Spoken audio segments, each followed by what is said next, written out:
So there I am, I'm 8 years old, and I'm venturing to camp for the first time ever. Now, many of you are probably wondering, how difficult could it possibly be to go to camp? Well, if you are an 8-year-old girl from Brooklyn, New York, a young Jewish girl who's been doted on lovingly by her parents, this was a big deal with a capital B. So the entire trip from Brooklyn to Manhattan, I'm in the car with my mom and my dad, and I'm nervous as anything, and I'm saying to my parents, can I do extra chores around the house? Is there anything else I could do? I'll clean up, I'll do better, whatever you need, because camp was absolutely punishment for me.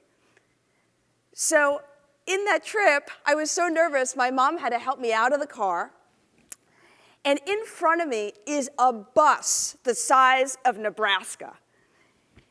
And I'm thinking to myself, oh my goodness, my parents want to send me away, not for 1 week, not for 3 weeks, but for 8 whole weeks. It's great for them, of course, not necessarily so good for me.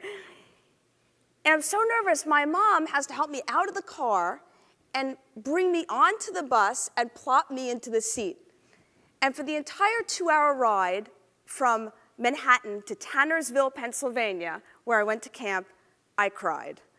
And my seatmate must have loved me. And you know what I did when I got to camp? I cried. And I called my mother, asking her to please take me home. And for 14 consecutive days, I cried and I called. And then finally on the 15th day, it stopped. I got used to it. I loved the enormous megaphones that would wake you up with that loud music every single morning. I actually started to like powdered eggs. And I started to like volleyball. The kid that didn't really play sports, me, volleyball, I started to love it. And I started to like the plays and the sports and all the activities, and I started to make friends. So much so that when my parents came to pick me up at the end of camp, first things out of my mouth to my mom was, can I go again? Can you sign me up again? Now, I'm not suggesting that you go to camp, although it might sound like a good time. What I am saying is we are on one heck of a road trip in the media business today. That's been acknowledged by everyone today. Whatever you thought was going to happen is completely wrong. Whoever thought you'd be competing against an online bookseller called Amazon? Whoever thought we'd be competing against an online DVD rental business, if you remember those days, for Netflix? And much like myself, you could be standing at the bus crying, saying, oh, I wish for the good old days when there was no cord cutting and television was just television. But we don't get to turn back the clock, unfortunately. What we get to do is to figure out how we deal with the velocity and the barrage of change that we are faced with every single day. And on top of that, you could be like I did, where you're standing at the bus of change, crying, or you could acclimate the way I did at camp. And when I acclimated, things changed. Just like when you acclimate, you could be the innovative thinker and leader for tomorrow that is now being required of every single one of us. So what I want to share with you today is a formula that I have for leading through change simply. And many of you would probably say, well, what I'm asking you is really to be an ambassador for change. And you may say, well, that's an impossible goal. How can I do that every single day? That's crazy. And maybe it really is. But the most important thing is to do whatever you can to be that change advocate every single day. And I have a simple formula for you. What I found is the most successful organizations that go through change are the ones that pace their organizations as much as possible, both people and the organization at large, because people are the ones that actually execute the changes. And so I use PACE as a way to describe the formula. P stands for personalization. A stands for anticipation. C stands for communication. And E stands for execution. So let me share with you strategies around each. Personalization. Change is insanely personal. Absolutely. Because when change happens, the first person that is impacted is us. And we want to know, how do we benefit? And how you deal with change at the onset will absolutely tell the tale if you're going to derail at the beginning of the change or if you're going to succeed through it. And when you're at the onset of change, or even when you're in the middle of it, it's important to consider what are your emotions, what's your experience around the change, and what are the actions you're going to take. So consider all the changes happening at your company that are impacting you personally. Take a moment to just think about that. And I want you to answer these questions. Number one, what are the emotions that come up for you as you think about it? Are you hurt? Are you angry? Are you sad? Are you bewildered? What are they? Write them down if you can. And I would say write the answers to these questions down as much as you can. You can even do it in the back of a napkin when you're waiting for someone for a meal. Second question you want to answer is, what's your experience? I often find when people are going through change, they reach way back in their past and pull back whatever they can relate to, so this way they have a relatability around change. I had a client of mine who was going through change and had gone through a lot of change in her company, no different than a lot of you today. One year, they were implementing a major system rehaul. Another year, a divisional head left. Another year, a few divisional heads left. Another year, they completely revamped their vision. And the same sentence came out of her mouth as I've heard come out of so many people's mouths when it comes to change. Just because things have changed around here doesn't mean that there's going to be anything that's going to be different. So you want to make sure that the actions you're taking are really supporting the change. Which brings me to my third question, is what actions are you taking to support the changes? What do you, not anybody else, but what do you need to stop and start doing to make sure that the changes work? And you want to be fiercely honest with yourself when you answer these questions. The second part of PACE is A, anticipation. So I know that the reason why you're here is because you want to know what's happening in the industry.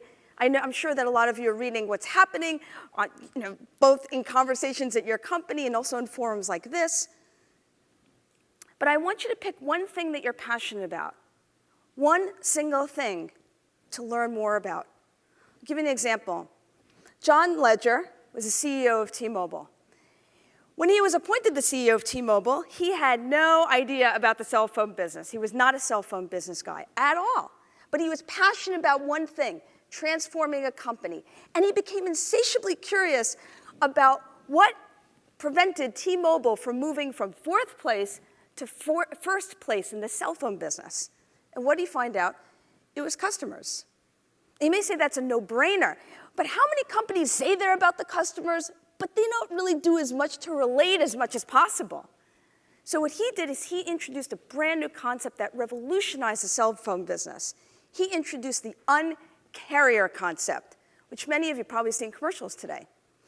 What that basically meant was choose any phone you want, use it as much as you want, whenever you want. He eliminated those rollover charges, those hard data caps that you had. One could say you could be that person for this industry today. You want to pick one thing that you're passionate about. You can't learn everything. You just can't. But what is one thing that you're passionate about, that you're willing to learn as much as possible about, to foresee what's coming down the pike so that you too can be the champion inside of your company? You want to think about what skills and attributes is going to be needed and move fast because we can't wait. Now, the C stands for communication. Now, as you know, there's a lot of rhetoric about communication.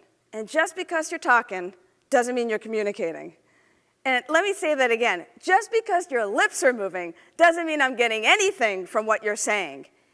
And you know that when you communicate, it can ignite a fire and a passion in me to move in a direction, to do something different, to take a chance, take a risk, take a leap, for me to be motivated to do something, or it can completely turn me off. So anytime you're going through a change, you want to look at 4 keywords. They're very simple. Why, what, how, and when. Why are we changing and changing now? Remember, you're going to have doubting Thomases around. We're not talking about the early adopters necessarily. Second thing you want to talk about is, what is the change exactly? Because oftentimes we're not exactly clear when you're speaking.